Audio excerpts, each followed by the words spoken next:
প্রিয় দর্শক, সবাইকে শুভেচ্ছা জানিয়ে শুরু করছি এনটিভি নিয়মিত আয়োজন নিউজ ইনসাইট। আপনারা জানেন, আমাদের চারপাশে ঘটে যাওয়া গুরুত্বপূর্ণ ঘটনা কিংবা বিশেষ কোনো বিষয় নিয়ে আমাদের এই আয়োজন। দর্শক, পাট আমাদের ঐতিহ্য। পাট খাতের মূল্য সংযোজনের সক্ষমতা বিবেচনায় এবং পরিবেশ রক্ষায় পাটের অবদান বিবেচনায় বিশ্বব্যাপী সৃষ্ট আগ্রহ এর প্রেক্ষিতে পাট ও পাট পণ্য আমাদের জন্য এক নতুন সম্ভাবনার দ্বার উন্মোচন করছে। তাই শুরুতেই সেই পাট খাত নিয়ে আমরা কথা বলবো বস্ত্র ও পাট মন্ত্রণালয়ের প্রতিমন্ত্রী মির্জা আরজুমের সাথে। প্রতিমন্ত্রী মির্জা আরজুম, আপনাকে স্বাগত জানাচ্ছি আমাদের সময় দেওয়ার জন্য। সেই সাথে অংশগ্রহণ করেছেন বুয়েট, ঢাকা বিশ্ববিদ্যালয় ও ইউনাইটেড ইন্টারন্যাশনাল ইউনিভার্সিটির একজন শিক্ষার্থী। আর পুরো অনুষ্ঠানে আমি আরিফুর রহমান থাকবো আপনাদের সাথে। আপনার কাছেই আসবো যে প্রধানমন্ত্রী এই পাট খাতকে পুনরুজ্জীবিত করার জন্য অনেক স্টেপ নিয়েছেন, সেই স্টেপগুলো সম্পর্কে জানতে চাইব। পাট মানে তো হলো বাংলাদেশের মানুষের একটা হৃদয়ের সম্পর্ক পাটের সাথে। পাট মানে দেশপ্রেম। তো এই পাটের সাথে শুধু শেখ হাসিনা না, বঙ্গবন্ধু শেখ হাসিনা এবং আওয়ামী লীগের একটা নিবিড় সম্পর্ক আছে। এটা পাটের যদি আমরা অতীত ইতিহাস ঘাটতে যাই তাহলে দেখা যায় বাংলাদেশের একটা সময় ছিল পাট একমাত্র পণ্য যেটা রপ্তানি করে আমরা বৈদেশিক মুদ্রা আয় করতাম। এবং এই পাট কৃষক দুইটি পণ্য উৎপাদন করত, যে একটা ধান এবং আরেকটি পাট। ধান তার সারা বছরের খোরাক লাগতো, আর একমাত্র পণ্য পাট বিক্রি করেই কিন্তু কৃষক তার সন্তানের লেখাপড়ার খরচ জোগাতো, তার মেয়ের বিয়ে দিত, ঘরের সোনের ঘর টিনের ঘরে রূপান্তর করত, বাজারে গিয়ে ঈদের কুরবানির গরু কিনতো। এই পাটটি কিন্তু নগদ টাকা হাতে আসার একমাত্র পণ্য ছিল কৃষকের। এই পাট নিয়ে বঙ্গবন্ধুর তার কোনো ইমোশন ছিল একসময়। বঙ্গবন্ধু ঐতিহাসিক 6 দফা প্রণয়ন করার সময় কিন্তু এই পাটের ইস্যুটা ছিল। বঙ্গবন্ধুর বক্তব্যে এটাও বলেছিলেন যে আমার কৃষক পাট উৎপাদন করে, যেই পাট রপ্তানি করে আমরা 2/3 বৈদেশিক মুদ্রা আয় করি, সেই আয়ের টাকা দিয়ে পশ্চিম পাকিস্তানকে উন্নয়ন করা হয়। আর পূর্ব পাকিস্তানকে উন্নয়ন তো দূরের কথা, কৃষক যে কষ্ট করে যে পাট উৎপাদন করে তার ন্যায্য মূল্যটা পর্যন্ত দেওয়া হয় না। পরবর্তীতে 1972 সালে যখন লিবারেশনের পর দেশ স্বাধীন হলো, বঙ্গবন্ধু দেশের রাষ্ট্রের দায়িত্ব নিলেন, তখন কিন্তু এই পাটের অনেক কিছুর জন্য অনেক কিছু করেছে। সমস্ত পাট কলগুলো জাতীয়করণ করেছিলেন এবং পাটের শ্রমিকদের তখন এই মর্যাদা দিয়েছিলেন এবং কৃষকের মুখে তখন হাসি ছিল। পরবর্তীতে 75-এর 15ই আগস্টে বঙ্গবন্ধুকে হত্যা করার পর এই পাটের বিরুদ্ধে জাতীয় আন্তর্জাতিক বিভিন্ন ধরনের ষড়যন্ত্র হয়েছে, পাট চাষিদের বিরুদ্ধে, পাট শ্রমিকের বিরুদ্ধে, পাট ব্যবসায়ীদের বিরুদ্ধে। এবং পর্যায়ক্রমে তখন বেসরকারীকরণের নামে এই পাট খাতকে লুটপাট করা হয়েছে। সেটা জিয়াউর রহমান ক্ষমতায় আসার পর থেকে শুরু হয়েছে, এরশাদ আপ টু খালেদা জিয়া পর্যন্ত একইভাবে চলেছে। এবং সর্বশেষ 2002 সালে বেগম খালেদা জিয়া যখন প্রধানমন্ত্রী, এই বাংলাদেশের শুধু না, বিশ্বের সর্ববৃহৎ জুট মিলটা ছিল কিন্তু আমাদের আদমজি জুট মিল। এটা আমাদের একটা ঐতিহাসিক ঐতিহ্যবাহী একটা প্রতিষ্ঠান। সেই আদমজি জুট মিলও কিন্তু বন্ধ করে দিয়েছে, এবং যার জন্য হাজার হাজার শ্রমিক বেকার হয়েছে। এবং মানুষের পাট খাতের যে যারা সম্পৃক্ত, পাট কৃষক, পাট চাষি, পাট ব্যবসায়ী, পাট শ্রমিক, সবাই কিন্তু হতাশার মধ্যে ছিল। কিন্তু মাননীয় প্রধানমন্ত্রী 2008 সালের 29শে ডিসেম্বর যে নির্বাচন, সেই নির্বাচনে তিনি তার ইশতেহারেই কিন্তু উল্লেখ করে দিয়েছিলেন যে আমরা যদি রাষ্ট্রীয় ক্ষমতায় যাই, যে পাটের সেই হারানো ঐতিহ্য, গৌরব, সেটা আমরা ফিরিয়ে নিয়ে আসব। এবং ক্ষমতায় আসার পর সেই প্রতিশ্রুতির অংশ হিসেবেই কিন্তু শেখ হাসিনা বন্ধ প্রায় 8টি জুট মিল ছিল সরকার নিয়ন্ত্রণাধীন, সেই 8টি জুট মিল তিনি নতুন করে চালু করেছেন। এবং এই পাট খাতের উন্নয়নের জন্য এবং এই পাটটাকে যাতে পার্মানেন্ট করা যায় এবং এর ব্যবহার বৃদ্ধি করা যায়, এবং পরিবেশ বান্ধব যেহেতু পাট পণ্য, সেই পাটের হারানো ঐতিহ্য গৌরব ফিরিয়ে নিয়ে আসার জন্য তিনি একটা আইন করেছেন, ম্যান্ডেটরি প্যাকেজিং অ্যাক্ট 2010। এবং এই ম্যান্ডেটরি প্যাকেজিং অ্যাক্ট বাস্তবায়নের মাধ্যমে কিন্তু এই পাটের ভবিষ্যৎ উজ্জ্বল হবে, এই জন্যই কিন্তু এই আইনটাও তিনি করেছেন। এবং নানামুখী উদ্যোগ কিন্তু নিয়েছেন। এবং তার মধ্যে এই ম্যান্ডেটরি প্যাকেজিং অ্যাক্ট বাস্তবায়ন করে কিন্তু নতুন প্রায় 20 লক্ষ বেল কাঁচা পাটের ব্যবহার আমরা বৃদ্ধি করেছি। পরবর্তীতে মাননীয় প্রধানমন্ত্রীর কাছে আমরা গত 6 মার্চ, যেটা গত 30 বছর যাবৎ বাংলাদেশের পাটের সাথে যারা সম্পৃক্ত তারা দাবি করে আসছিল যে ওই কৃষি প্রক্রিয়াজাত পণ্য হিসেবে পাটকে ঘোষণা করার জন্য, কিন্তু বিভিন্নভাবে এই দাবিটা কিন্তু বাস্তবায়ন হয়নি। গত 6 মার্চ মাননীয় প্রধানমন্ত্রী আমাদের এই মেলাতে অংশগ্রহণ করেছিলেন, আমরা যাদের পুরস্কৃত করেছিলাম, সম্মাননা দিয়েছিলাম আমাদের ম্যান্ডেটরি প্যাকেজিং বাস্তবায়নের সহায়তার জন্য। সেই অনুষ্ঠানে গিয়ে তিনি সেদিন ঘোষণা দিয়েছেন, ইতিমধ্যে সেটা বাস্তবায়ন হয়ে গেছে।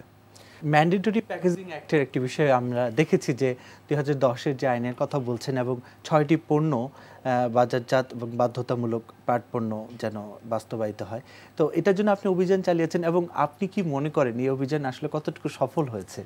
তবে এই অভিযান সফলতা হয়েছে 100%।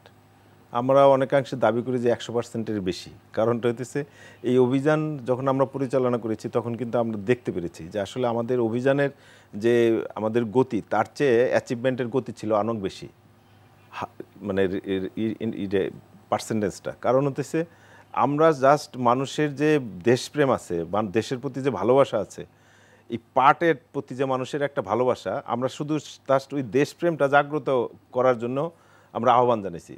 মানুষ নিজের থেকে কিন্তু এই আইনটা কিন্তু বাস্তবায়ন করার জন্য এটা কি শুধু ঢাকার ভিউ না, সারা দেশের? না, সারা দেশের।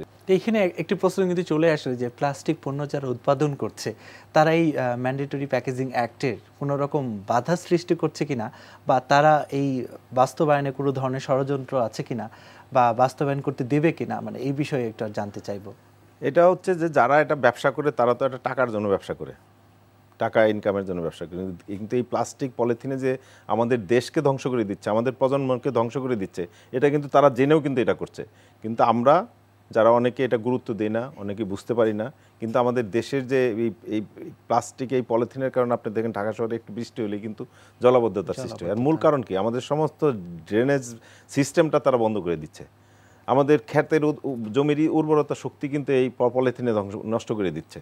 আমাদের এক বুড়িগঙ্গার তলদেশ থেকে কিন্তু যদি দেখা যায় যে কয়েক লক্ষ টন পলিথিন কিন্তু এই মানে নাব্যতা কমায় দিতেছে, আমাদের পরিবেশ ধ্বংস করছে। এবং একাধারে আমাদের পরিবেশের পক্ষে সারা বিশ্ব যেমন পরিবেশের জন্য আন্দোলন করছে, আমাদের মাননীয় প্রধানমন্ত্রীও কিন্তু এই পরিবেশ আন্দোলন করছে সে 1982 সাল থেকে।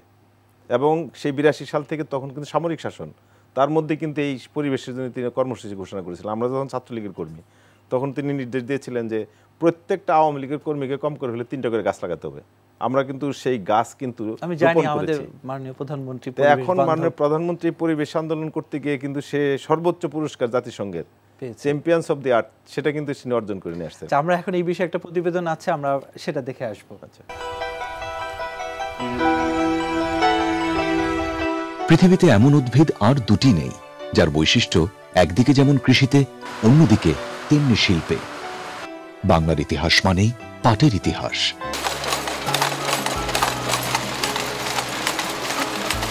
মাননীয় প্রধানমন্ত্রী দেশের অর্থনীতিতে পাটের হারানো ঐতিহ্য পুনরুদ্ধার এবং পরিবেশ বান্ধব পাটজাত পণ্যের বহুমুখী ব্যবহারের জন্য সর্বাত্মক প্রচেষ্টা গ্রহণ করতে হবে এই মর্মে অনুশাসন দিয়েছেন। ইতোমধ্যে বাংলাদেশের সুযোগ্য বিজ্ঞানীরা পাটের জৈব রহস্য জিনোম সিকোয়েন্স আবিষ্কার করে ফেলেছেন।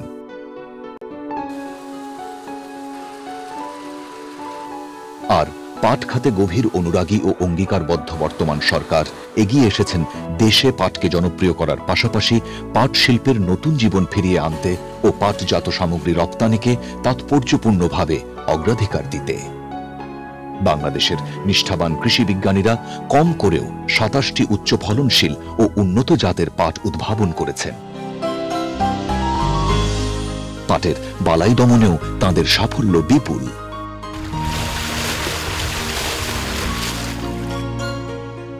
সৌভাগ্যবান স্বর্ণসূত্র পাট নকল আঁশের বৈরিতা আর প্রতিযোগীদের ঘেরাটোপ পেরিয়ে আবার জগতের পাট নেতৃত্বে এগিয়ে এসেছে বাংলাদেশ।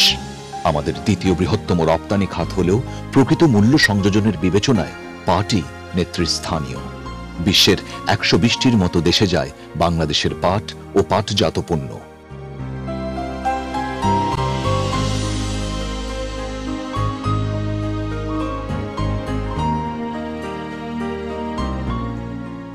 বাংলাদেশে পণ্যে পাটজাত মোড়কের বাধ্যতামূলক ব্যবহার আইন 2010 শুধু এদেশেই পাটের চাহিদা বাড়ায়নি, অন্যান্য পরিবেশ সচেতন দেশেও এই আইনের প্রভাব পড়েছে।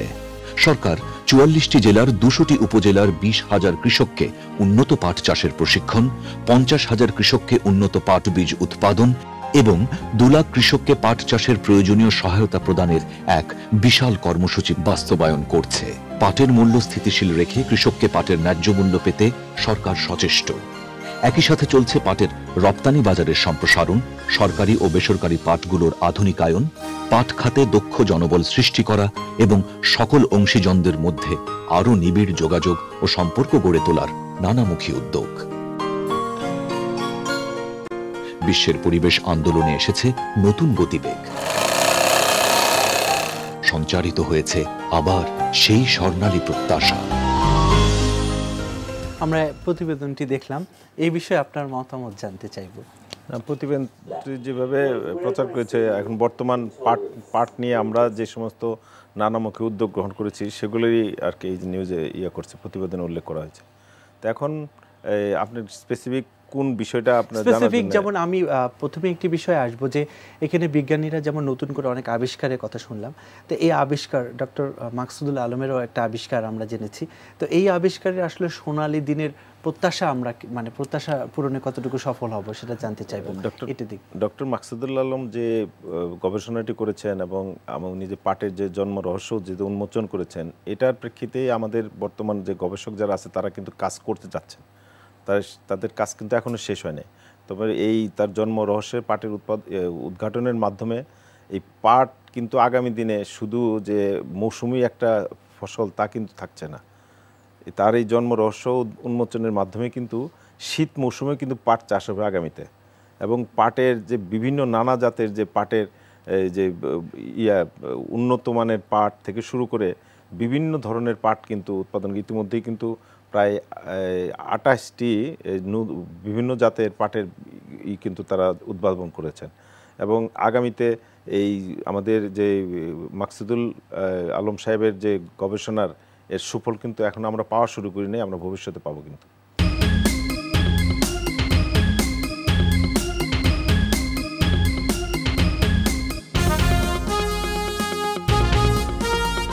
আমরা আগে পাট এবং পাটজাত পণ্য নিয়ে কথা বলছিলাম এবং বলেছিলাম যে মসলিন কাপড় নিয়ে কথা বলবো। আসলে পাটকে নিয়ে তারও অনেক কিছু জানার আছে। তো আসলে আমরা পাটের উন্নয়নে যেমন একটি বিষয় জেনেছিলাম যে 1992 সালে বিশ্ব ব্যাংকের সাথে একটা আমাদের চুক্তি হয়েছিল এই শিল্পের উন্নয়নে। আবার 1996 সালেও আমরা দেখেছি যে বিশ্ব ব্যাংকে আমাদের 5টি পাটকল এবং প্রায় 27টি লোম কারখানা বন্ধ করে দিয়েছিল। আবার একই বছর দেখা গিয়েছিল যে ভারতে তারা মানে ঋণ দিয়েছিল।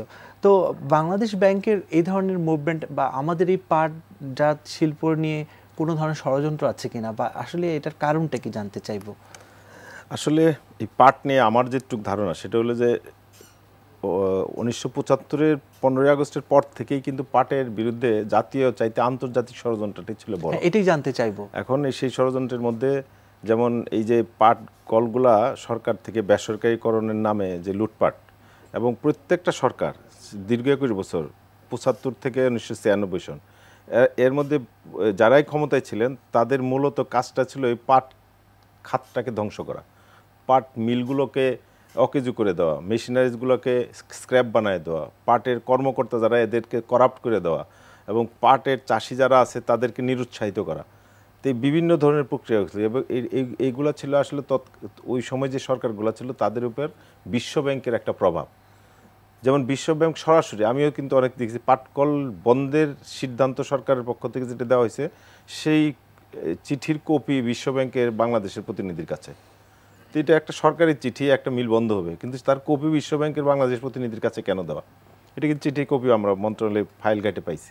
আবার পাশাপাশি 2002 সালে বেগম খালেদা যে যখন আদমজি জুট মিলটা বন্ধ করলেন, তখন এই বাংলাদেশের এই আদমজি জুট মিল বন্ধ করার জন্য গোল্ডেন হ্যান্ডশেকের শ্রমিকদের বিদায় করার জন্য কিন্তু বিশ্বব্যাংক বাংলাদেশ সরকারকে কিন্তু অর্থায়ন করে। আবার ঠিক বাংলাদেশের আদমজি জুট মিল বন্ধ করার জন্য এই বিশ্বব্যাংক টাকা দিচ্ছে বাংলাদেশে, পাশাপাশি একই সময় আমাদের পার্শ্ববর্তী দেশে নতুন অনেকগুলা জুট মিল হয়েছে এবং সেই জুট মিল নতুন করার জন্য কিন্তু তারা অর্থায়ন করছে। এতেই বোঝা যায় যে বাংলাদেশের পাটের বিরুদ্ধে একটা আন্তর্জাতিক একটা কনস্পিরেসি ছিল তখন, এবং তৎকালীন সরকারে যারা ছিল তারা সেই কনস্পিরেসি বুঝে করুক আর না বুঝে করুক, তাদের দেশপ্রেমের অভাবের কারণে তারা কিন্তু সেগুলো মানি নিছে। আপনি বললেন যে পাটের উন্নয়নে এই ষড়যন্ত্র আসলে জাতীয় না আন্তর্জাতিক একটা ষড়যন্ত্র। আমি জানতে চাইবো যে এই সরকার ক্ষমতায় আসার পর এই ষড়যন্ত্র কি থেমে আছে, নাকি এই ষড়যন্ত্র হওয়ার আবারও কোনো সামনে কোনো স্টেপ আপনারা দেখতে পাবেন? ঘটনা হচ্ছে এখন আন্তর্জাতিক ষড়যন্ত্র যারা করেছে তারা তো পিছপা হয়েছে, কিন্তু জাতীয় ষড়যন্ত্র যেগুলো আছে আমাদের জাতীয় রাজনীতিতে অভ্যন্তরীণ, সেই ষড়যন্ত্রগুলো থাকতে পারে, কিন্তু তাদের কোনো ষড়যন্ত্র এখন কিন্তু আর পানি পাবে না। কারণ মাননীয় প্রধানমন্ত্রী ষড়যন্ত্র তো বাংলাদেশের যে পদ্মা ব্রিজ, সেই ষড়যন্ত্র তো ছিল বিশ্বব্যাংকের, কিংবা এর মধ্যে আমাদের জাতীয় অনেক রাজনৈতিক দলের নেতাদেরও কিন্তু অনেক অবদান ছিল।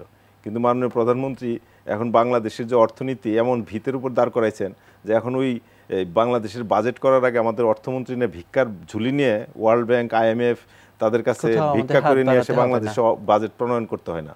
মাননীয় প্রধানমন্ত্রী 2008 সালে 29শে ডিসেম্বরের নির্বাচনের যে নির্বাচনী ইস্তেহার, যে আগামী 2021 সালের মধ্যে আমরা যদি ক্ষমতায় যেতে পারি আমরা মধ্যমায়ের দেশে রূপান্তর হবো, আমরা ডিজিটাল বাংলাদেশে রূপান্তর করবো, এবং ক্ষমতায় গিয়ে তার যে টার্গেট, সেই টার্গেট অনুযায়ী আমাদের $590 পার ক্যাপিটা ইনকাম ছিল 40 বছরের মাথায়, আর মাত্র 6 বছরের ডিফারেন্সে কিন্তু আজকে $1,500 আজকে পার ক্যাপিটা ইনকাম। এটা মাননীয় প্রধানমন্ত্রীর যে সুদূর প্রসারী যে লক্ষ্য, সেই লক্ষ্য অর্জনের জন্য তার যে চেষ্টা, এটাই হলো তার প্রতিফলন, যে আজকে ডিজিটাল বাংলাদেশ করতে চাইছেন। এই ডিজিটাল শব্দ নিয়েই কিন্তু 2009 সালে আমাদের প্রতিপক্ষ যারা টক শোতে, রেডিওতে কিংবা পত্রপত্রিকায় বিরূপ মন্তব্য করতেন ডিজিটাল শব্দ নিয়ে, যে একটা ছিনতাইকারী ধরা পড়ছে, এর নিচে লিখে দিত এটা ডিজিটাল ছিনতাই।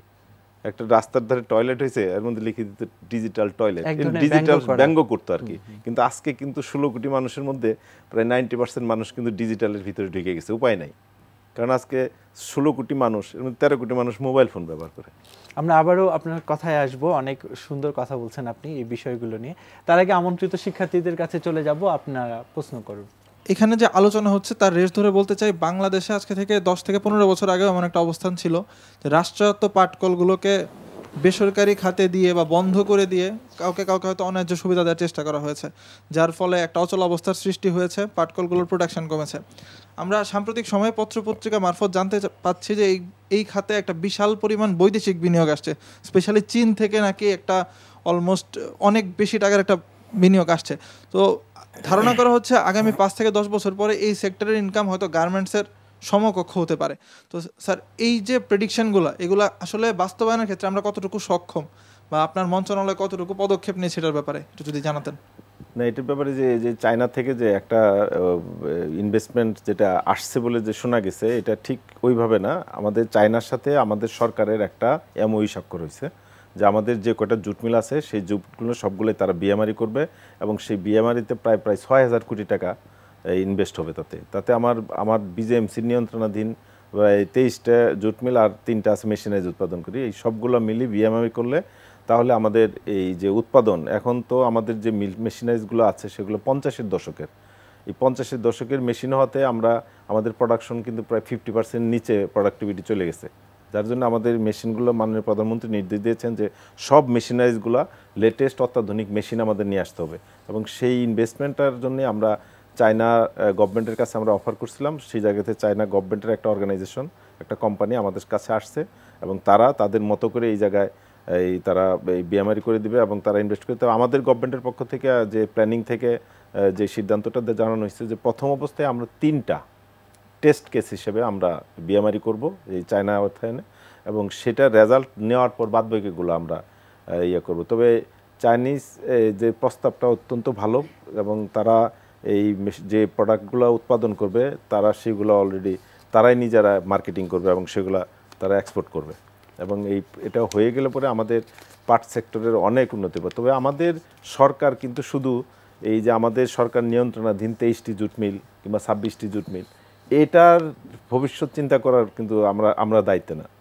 প্রাইভেটে এখনও প্রায় 200-এর উপরে কিন্তু বেসরকারি জুট মিল আছে।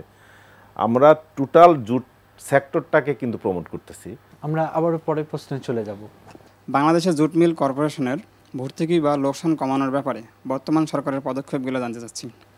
এটা খুবই গুরুত্বপূর্ণ একটি জায়গা। আমাদের BJMCর এই যে আমাদের যে প্রতিষ্ঠান, এই প্রতিষ্ঠানটার লোকসান কমানোর লোকসান সারা জীবনে দিয়ে আসছে। এই গত 46 বছরে শুধু 2 বছর প্রফিট করছে। এটা 1979-80 সালে একবার করছে কিছু টাকা, আর সর্বশেষ 2010-11 সালে এই কিছু প্রফিট করছে, আর বাদ বাকি এই 44 বছরে কিন্তু BJMC লস করছে।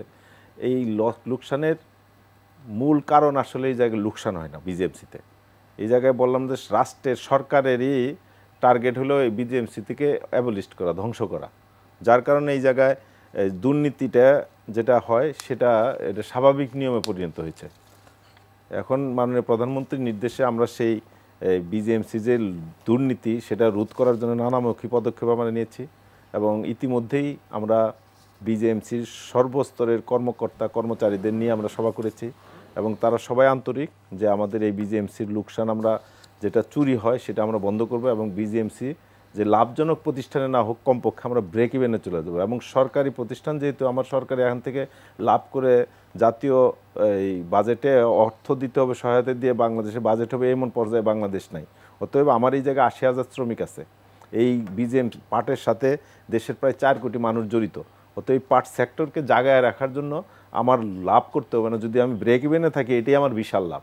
সেই কারণে আমরা এইভাবে এই বিজিএমসিতে লোকসান যাতে কম এবং চুরি বন্ধ করার জন্য আমরা যে সমস্ত উদ্যোগ নিয়েছি তার মধ্যে এই মুহূর্তে যদি আপনারা জিজ্ঞেস করেন যে গতবার আমাদের ১৮২টা পাট ক্রয় কেন্দ্র ছিল, কিন্তু এইবার আমরা সেই ক্রয় কেন্দ্র কমায় নিয়ে ৫৬টা ক্রয় কেন্দ্র করছি।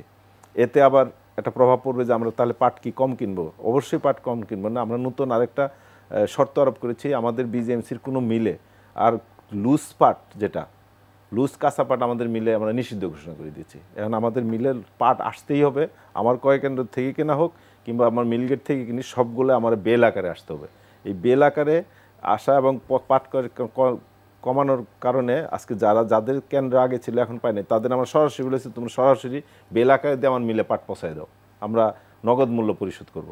এবং এই কারণে আমাদের এই আগামীতে আমরা বিশ্বাস করি যে আমাদের আগামীতে আমাদের যে লোকসান আছে সেই লোকসান আমরা মনে করি যে কম করে হলেও 75 to 80% আমরা লোকসান কমায় আনতে পারবো।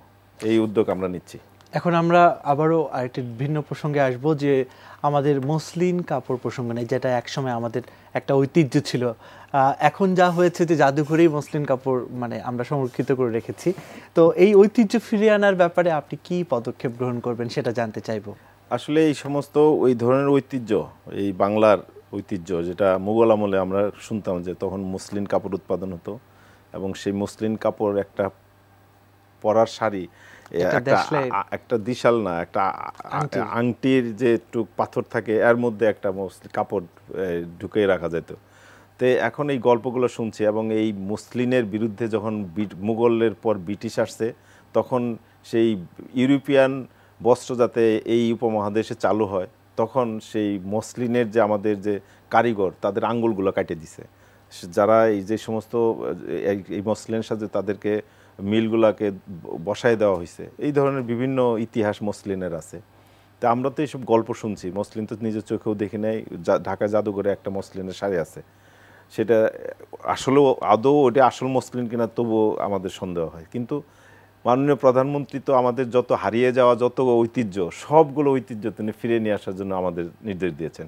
যেহেতু এই মসলিন এটা আমাদের এই বস্ত্র মন্ত্রণালয়ের আওতায়, যার জন্য আমরা মাননীয় প্রধানমন্ত্রীর নির্দেশ পাওয়ার পরে আমাদের তাঁত বোর্ড, এই মসলিন কাপড় তৈরির জন্য ডিপার্টমেন্ট, তাদের আমরা নির্দেশনা জারি করেছি। ইতিমধ্যেই অনেক দূর আগায়ও গেছি যে আমাদের ইতিমধ্যে প্রায় 17 কোটি টাকার একটা প্রকল্প আমরা হাতে নিছি গবেষণা করার জন্য, যে এই মসলিন কাপড়টা যদি আমি সেই মসলিনের পর্যায়ে যাই, প্রথম অবস্থায় প্রয়োজন আমার অরিজিনাল এই 1 স্কয়ার ইঞ্চি মসলিন অরিজিনাল কাপড় দরকার। সেই অরিজিনাল কাপড়ের জন্য আমরা ঢাকা কেন্দ্রীয় জাদুঘরে তাদের কাছে অফিসিয়াল চিঠি দিয়েছিলাম, কিন্তু তারা দিতে পারে নাই।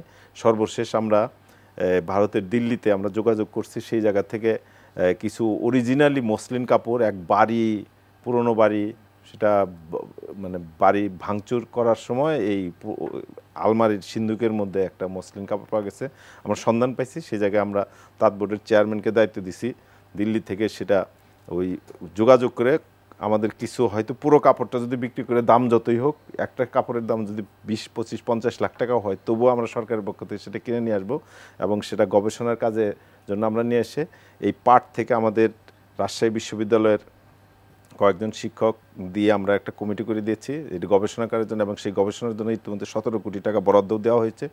এই তারা গবেষণায় বের করবে এই কাপড়টা পেলে যে এটার থেকে কোন ধরনের আঁশ প্রয়োজন, সেই আঁশ তৈরি করতে কোন ধরনের এই মানে এই মসলিনের গাছ যে আজ থেকে আসবো সেই গাছ তো উৎপাদন করতে কোন ওয়েদারে, এই সব কিছু গবেষণা করার জন্য এখন 17 কোটি টাকা বরাদ্দ দেওয়া হয়েছে। আমরা কি তাহলে অচিরেই আমরা সামনের দিন আমরা তো ব্যাপার হইতেছে যে কবে আমরা মসলিনটা আনতে পারবো সেটা হয়তো এইভাবে বলতে পারছি না। তবে আমরা যে উদ্যোগটা নিচ্ছি মাননীয় প্রধানমন্ত্রীর নির্দেশে, সেই উদ্যোগটা হলো যে এক সময় আমরা সফল হবই। কারণ সরকারের যত ধরনের মেকানিজম এই মসলিনের ঐতিহ্য রক্ষার জন্য, উদ্ধারের জন্য আমরা সর্বোচ্চ উদ্যোগ যেটা সেটা আমরা গ্রহণ করতেছি।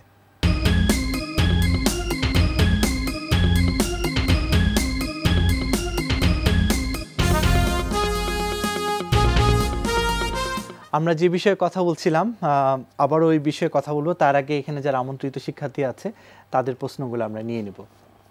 কয়েক বছর আগেও বাংলাদেশের গার্মেন্টস শিল্পে এক ধরনের শ্রমিক অসন্তোষ বা যে বিক্ষোভ সেটা অনেক বেশি পর্যায়ে ছিল, আমরা লক্ষ্য করেছি। কিন্তু বর্তমানে সেই প্রেক্ষাপট অনেকটাই চেঞ্জ হয়ে গেছে, আমরা সেই দৃশ্যমান অসন্তোষ ওইভাবে দেখতে পাচ্ছি না। এক্ষেত্রে বাংলাদেশের গভর্নমেন্ট বা আপনারা ঠিক কী পদক্ষেপগুলো গ্রহণ করেছেন একটু যদি বলতেন। আসলে কি পদক্ষেপ আমরাও দেখেছিলাম, এখন কিন্তু অনেক মানে নেই বললেই চলে। তো আসলে এর পেছনের মানে কারণ, এর পেছনে হলো শেখ হাসিনা। এই যে একটা সময় ছিল যে গার্মেন্টস সেক্টরে যে একটা অরাজকতা, একটা মানে গার্মেন্টসের মালিকরা বেতন দিতে পারে না, ওই ইস্যুতে কেন করে কিছু শ্রমিক উচ্ছৃঙ্খলতা, আগুন লাগানো, মানুষ খুন, বিভিন্ন ধরনের ঘটনা ঘটছে। আবার এই গার্মেন্টস সেক্টরটার প্রতি ওই ধরনের কোনো দৃষ্টি না থাকার কারণে ইচ্ছা স্বাধীন যেভাবেই হোক বিল্ডিং বানাইছে, সেই বিল্ডিংয়ে গার্মেন্টস ফ্যাক্টরি করছে, পরে দুর্ঘটনা ঘটছে, রানা প্লাজার মতো ঘটনা ঘটছে। কিন্তু মাননীয় প্রধানমন্ত্রী এই দিকে দৃষ্টি দেওয়ার পরেই এখন এটাতে একটা শৃঙ্খলা ফিরে আসতেছে। আজকে এই গার্মেন্টসের নতুন ফ্যাক্টরি কেউ করতে গেলে তার নীতিমালা সেই অনুযায়ী বিল্ডিং করা লাগতেছে, বিল্ডিং কোড মানা লাগতেছে। এবং কোন সময় গার্মেন্টসের শ্রমিক বিদ্রোহ হয়, বিশেষ করে ঈদের সময়, সেই সময়টায় সরকারের পক্ষ থেকে একদম মানে সার্বক্ষণিক ফলো আপ যেটা রাখা, সেটা কিন্তু রাখা হইতেছে। এবং এতে গার্মেন্টসের যে আমাদের অর্গানাইজেশন বিজিএমই, তারাও অত্যন্ত পরিশ্রম করতেছে। তাদের এই যে যৌথ উদ্যোগ সরকার এবং এই বিজিএমএ, এতে তাদের কারণে কিন্তু আজকে গার্মেন্টস সেক্টরের এই শৃঙ্খলা কিন্তু ফিরে আসছে। আর এই মুহূর্তে আমার বস্ত্র মন্ত্রণালয় এবং গার্মেন্টস যে পোশাক খাত, সেটার সাথে কিন্তু আমাদের সম্পৃক্ততা খুব কম ছিল। মাননীয় প্রধানমন্ত্রী গত 2014 সালের মে মাসে ক্যাবিনেট সভায় একটা সিদ্ধান্ত ঘোষণা করেন যে আমাদের বস্ত্রপাট মন্ত্রণালয়ের এই গার্মেন্টস কিংবা পোশাক খাতটা আমাদের আওতায় ছিল না। উনি ঘোষণা দিয়ে দিলেন যে এখন থেকে পোশাক খাত সহ বস্ত্র সেক্টর টোটালটাই বস্ত্রপাট মন্ত্রণালয় হলো পোশাক কর্তৃপক্ষ। সেই অনুযায়ী আমার বস্ত্র পরিদপ্তর যে জায়গায় 420 জন জনবল ছিল, সেই জনবল কাঠামো পরিবর্তন করে এখন 2200 জনবল কাঠামো অনুমোদন করে দিচ্ছেন। এবং আমাদের বস্ত্র পরিদপ্তর যেটা ছিল সেটাকে অধিদপ্তরে উন্নীত করে আমাদের নতুন বস্ত্র আইন প্রক্রিয়া চলছে। এবং এই আইনটা হয়তো আগামী 2 মাসের মধ্যে এটা পার্লামেন্টে পাস হবে। এবং এই আইনটি পাশ করার পরে এই বস্ত্র সেক্টরের সার্বিক যত কিছুই তত্ত্বাবধান সব বস্ত্র মন্ত্রণালয়ের মাধ্যমে। এখন খুব অল্প পরিসরে বস্ত্র মন্ত্রণালয় থেকে তাদের যেটা বিনিয়োগ বোর্ড যে কাজটা করতে, আমরা শুধু এখন সেই কাজ করতেছি। কিন্তু নতুন আইনে আমাদের পার্শ্ববর্তী দেশ ভারত, শ্রীলঙ্কায় তার বস্ত্র মন্ত্রণালয় যেভাবে বস্ত্র সেক্টরটাকে যেভাবে পোশাক কর্তৃপক্ষ যেভাবে সেবা প্রদান করে, আমরা সেই আইনের আদলেই আমরা আমাদের এই ভারত এবং শ্রীলঙ্কার আদলে আমরা বাংলাদেশে বস্ত্র আইনটা করতেছি। বর্তমানে কোনো বস্ত্র আইনই নেই। এই আইনটা পাশ হওয়ার পরেই আমরা মোটামুটি বস্ত্র সেক্টরের সার্বিক তত্ত্বাবধানটা তখন আমরা করব। আমরা আবারও পরের প্রশ্নে চলে যাব। সাম্প্রতিককালে ঢাকার হলি আর্টিসান, কিশোরগঞ্জ, শোলাকিয়া, কল্যাণপুর সহ দেশের নানান জায়গায় জঙ্গি তৎপরতা দেখা দিয়েছে। স্যার, আমি জানতে চাচ্ছিলাম এই জঙ্গি হামলার পরিপ্রেক্ষিতে আমাদের গার্মেন্টস সেক্টরে কী ধরনের প্রভাব পড়বে অথবা পড়ছে স্যার? এই জঙ্গি হামলা যেটা হয়েছে, সেই জঙ্গি হামলার যদি আমরা মোকাবেলা, এটার যদি আমরা ফেস করতে না পারি, আমরা যদি হতাশ হয়ে যাই, আমরা যদি ভয়ে ভীত হয়ে যাই, তাহলে তো সব সেক্টরেই তার প্রভাব পড়বে, শুধু গার্মেন্টস খাত না। আমাদের শিক্ষা থেকে শুরু করে আমাদের উৎপাদনের যতগুলো সেক্টর সবগুলোতেই প্রভাব পড়বে। কিন্তু এটাও মাননীয় প্রধানমন্ত্রী, আমাদের সরকার তার নির্দেশনা যেভাবে দিচ্ছে না, সার্বক্ষণিকভাবে এই জঙ্গির বিরুদ্ধে যা যা করণীয় সব কিছু করছেন। আজকে মানুষে কিন্তু এই যে বিভিন্ন রাজনৈতিক দল বলে ঐক্য, সেই ঐক্য ছাড়াই কিন্তু জনগণের ঐক্য কিন্তু ইতিমধ্যে হয়ে গেছে। অতএব আমার বিশ্বাস যে হোলি আর্টিজানের ঘটনা ঘটার পর অনেকে যে লক্ষ্য নিয়ে এই ঘটনা ঘটাইছে, এই দেশের উন্নয়নকে বাধাগ্রস্ত করবে, আমাদের সামনে আগায় পথ বন্ধ করে দিবে, সেটা সাকসেসফুল হবে না। আমরা বাংলাদেশ মাননীয় প্রধানমন্ত্রীর নেতৃত্বে ভিশন 2021-এর যে তার লক্ষ্য, সেই লক্ষ্য অর্জনের জন্য এই হোলি আর্টিজানের ঘটনা দিয়ে যারা বাধাগ্রস্ত দেয় তারা টিকতে পারবে না, এবং ইতিমধ্যেই মানুষ সচেতন হয়েছে এবং ঐক্যবদ্ধ। অতএব এটা দেশকে পিছানো যাবে না। আমাদের সব লক্ষ্য আমরা অর্জন করতে পারবো বলে বিশ্বাস করি। আপনার অধিদপ্তর বস্ত্র খাতে উন্নয়নের জন্য এখন কি কি পরিকল্পনা গ্রহণ করেছে? বস্ত্র খাতের উন্নয়নের জন্য আমার নিজের মন্ত্রণালয়ে যে সমস্ত প্রকল্প, একইভাবে আমার বিটিএমসির 17টা-18টা আমার বস্ত্র মিল আছে, সেই বস্ত্র মিলগুলো এর মধ্যে 6-7টা বস্ত্র মিল আমরা এই ভাড়া ভিত্তিক আমরা চালাচ্ছি, বাদবাকিগুলো বন্ধ আছে। আমরা চায়না একটা কোম্পানির সাথে এই বস্ত্র মিলগুলো টোটালি বিএমআরই করার জন্য আমরা একটা এমওইউ স্বাক্ষর করছি। এটা প্রক্রিয়াটা শুরু হয়েছে। খুব শীঘ্রই একটা করে আমরা এই বস্ত্র কলগুলাও আমরা বিএমআরই করার মাধ্যমে এবং নূতন অত্যাধুনিক মেশিন নিয়ে এসে আমরা বস্ত্রগুলো চালু করছি। এতে আমাদের যে এমপ্লয়মেন্ট জেনারেশন করা এবং প্রোডাকশন বাড়ানো, এবং যে কোম্পানির সাথে আমরা চুক্তি করছি তারা কিন্তু খুব সুন্দর একটা শর্তে আছে যে তারা টোটাল ম্যানেজমেন্ট তারা লুক আফটার করবে, টোটালি তারা সমস্ত প্রোডাক্ট গুডস তারা নিয়ে যাবে, এবং এই শর্তে যার কারণে আমাদের দায়িত্ব খুব কম, এবং এর মধ্যে আমরা 51% এবং তারা 49% এরকম শেয়ার বেস। আমরা কি প্রোডাক্ট উৎপন্ন হবে? মানে টেক্সটাইল সেক্টরের যত প্রোডাক্ট, সুতা, গার্মেন্টস, ফেব্রিক্স, যা কিছু সব। কিন্তু ম্যানেজমেন্টটা তাদের হাতে। সরকার তো আমরা ম্যানেজমেন্ট করতে গেলে এর মধ্যে চুরি, এর মধ্যে এই ধরনের জানা, ম্যানেজমেন্ট তাদের থাকলে দায়িত্বটা তাদের। আচ্ছা, আরেকটি বিষয় যেটা আমি বলবো যে পাটের সাথে ভেড়ার পশম ব্যবহার করে পণ্য উৎপাদন করা সম্ভব, এর মধ্যে পাট গবেষণা ইনস্টিটিউট সেটা প্রমাণ করেছে। তো এর বাণিজ্যিকভাবে আপনারা কি যাবেন কিনা সামনে? আমরা এটা আমাদের বিজেআরআই থেকে ওই পাটের লুম থেকে ইতিমধ্যে কাপড় কিন্তু বানায় ফেলছে, যেটা আমাদের দেখাইছে। আমরা ওই কাপড়ের কিছু মুজিব কোটে একটা বানাই দিছে আমারে, মানে কালো কোট। তে আমরা এটা আসলে বাণিজ্যিক ভিত্তিতে যাওয়ার, ভেড়া উৎপাদন তো করবে এটা মৎস্য পশু সম্পদ মন্ত্রণালয়, যদি তাদের এই ধরনের ভেড়ার কোনো, তবে ভেড়ার লোম থেকে খুব উন্নত মানের বিভিন্ন বস্ত্র কিন্তু উৎপাদন হয় এবং বিভিন্ন দেশে এটা পাওয়া যায়, এবং আমাদের দেশে বিজেআরআই অলরেডি এটা কিন্তু করছে। তো এটা আমাদের নিজ মন্ত্রণালয় থেকে ভেড়ার লোম থেকে কিছু আমরা জাস্ট কাপড় লোম পাইলে পরে আমরা এগুলার ফেব্রিক বানাতে পারবো, কিন্তু ভেড়া উৎপাদনের যদি কেউ এরকম মানে ইনিশিয়েটিভ নেয়, আমরা তাদের হেল্প করতে পারবো। এবার আমরা অনুষ্ঠানে একটি ভিন্ন দিকে চলে আসব। এই প্রজন্মের কাছে আপনার যদি কোনো প্রশ্ন থাকে আপনি করতে পারেন। 2021 সালের মধ্যে বস্ত্র খাতে প্রায় 50 বিলিয়ন আমরা ফরেন কারেন্সি আর্ন করবো। এই টার্গেট সামনে রেখে কিন্তু আমার মন্ত্রণালয় থেকে কিন্তু দক্ষ জনবল সৃষ্টি করার জন্য, কারণ আমাদের কাছে যে ইনফরমেশন সেটা হলো বাংলাদেশে 15,000 এক্সপার্ট, যারা বিদেশি ইঞ্জিনিয়ারও না, তারা এক্সপার্ট এই বস্ত্র খাতে, বিভিন্ন টেক্সটাইল, বিভিন্ন জুট মিল, বিভিন্ন কটন মিল, হ্যাঁ, তারা কাজ করে। এবং এই 15,000 মানুষ তারা হলো এক্সপার্ট, দক্ষ। এই দক্ষ তারা কিন্তু সব ইঞ্জিনিয়ার না, কিছু কিছু ইঞ্জিনিয়ার আছে, কিন্তু তারা যে পরিমাণ বেতন বাবদ বৈদেশিক মুদ্রা বাংলাদেশ থেকে নিয়ে যায়, বাংলাদেশে আমার 6 লক্ষ শ্রমিক যে পরিমাণ বেতন পায়, এই 15,000 দক্ষ জনবল বিদেশ থেকে আমদানি করা হয়েছে, তারা এই টাকাটা নিয়ে যায়। সেই কারণে আমাদের নিজস্ব দক্ষ জনবল গড়ে তোলার জন্য আমার মন্ত্রণালয়ে আমরা টেক্সটাইল ইঞ্জিনিয়ারিং কলেজ করতেছি, টেক্সটাইল ইনস্টিটিউট করতেছি এবং ভোকেশনাল ট্রেনিং ইনস্টিটিউট। তো এগুলাতে নতুন প্রজন্মের কাছে আহ্বান যে পড়াশোনার তো বিভিন্ন লাইন আছে, জেনারেল লাইনে পড়াশোনা করার পর চাকরির ইন্টারভিউ দিতে দিতে বয়স শেষ, কিন্তু আমার এই দক্ষতা যদি আমার এই ইনস্টিটিউটগুলা কলেজগুলোতে নিজেদের যে মেধা যোগ্যতা আছে সেটা নিয়ে যদি আমার এই টেক্সটাইল সেক্টরে যদি কেউ ভর্তি হয়, আমার বিশ্বাস যে পাশ করার আগে কিন্তু তার চাকরি অপেক্ষা করতে থাকে।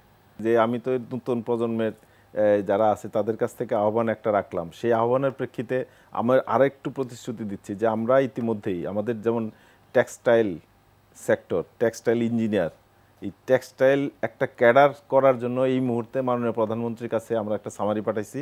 আমার বিশ্বাস তো এই সামারিটা অনুমোদন হবে, তাহলে নিজের যে যোগ্যতা মেধা যাই কিছু আছে তখনকার এই পাবলিক সার্ভিস কমিশনের মাধ্যমে এই টেক্সটাইল ক্যাডারেও সার্ভিসে প্রবেশ করলে পরে শুধু কলেজের স্কুলের শিক্ষকতা থেকে শুরু করে আমার ইনস্টিটিউটে আমার কলেজ বঙ্গবন্ধু টেক্সটাইল বিশ্ববিদ্যালয়ের সব কিছুই কিন্তু তখন নিজের মর্যাদাটাও কিন্তু বৃদ্ধি পাবে। এবং এখন বর্তমানে যে বাংলাদেশ সরকারের পক্ষ থেকে বেতনের স্কেল যেটা নির্ধারণ করা হয়েছে সেটা সরকারি স্কেলে যে পরিমাণ বেতন পায় আর বেসরকারি বেতনের প্রায় কাছাকাছি, কিন্তু সেই কারণে এটার একটা সদূর যে ভবিষ্যৎ আছে টেক্সটাইল ক্যাডার টেক্সটাইল সার্ভিসে। তো এই কারণে নতুন প্রজন্মের ইচ্ছা শক্তি কেমন যে আমার এই জায়গায় তোমাদের আসার বাসনা কারো নতুন প্রজন্মের কেমন হবে, এটা তোমরা কি মনে করো? স্যার আমি হচ্ছে ইন্ডাস্ট্রিয়াল প্রোডাকশন অ্যান্ড ইঞ্জিনিয়ারিংয়ে পড়তেছি, তো আমাদের জব সেক্টরটা হচ্ছে গার্মেন্ট সেক্টর। তো স্যার লাস্ট 2 বছরের যে জব ট্রেন্ড সেটা হচ্ছে যে আমরা যদি প্রাইভেট সেক্টরে জয়েন করি তার চেয়ে অনেক বেশি স্যালারি আমরা বিসিএসের দিকে গেলে পাবো। তো যখন বাংলাদেশের এই টেক্সটাইল ক্যাডারটা স্থাপিত হবে তখন ওই মাল্টি ন্যাশনাল বা প্রাইভেট সেক্টরে কাজ করার টেন্ডেন্সি মেধাবীদের কমবে, এবং তারা যদি সরকারি সার্ভিসে জয়েন করে তাহলে সরকারি সার্ভিসকে যেরকম স্লো সার্ভিস মন্থর একটা ব্যবস্থা বলা হতো এগুলো আর থাকবে না। তখন স্যার সরকার এবং আমাদের তরুণ প্রজন্মের একটা সমন্বিত উদ্যোগের মাধ্যমে স্যার আমরা আসলে এই পারপাসগুলো সার্ভ করতে পারবো। তরুণ প্রজন্ম পড়াশোনা শেষ করার পর দেখা যায় যে বেকার জীবন যাপন করতেছে, চাকরি খুঁজতেছে কিন্তু পাচ্ছে না।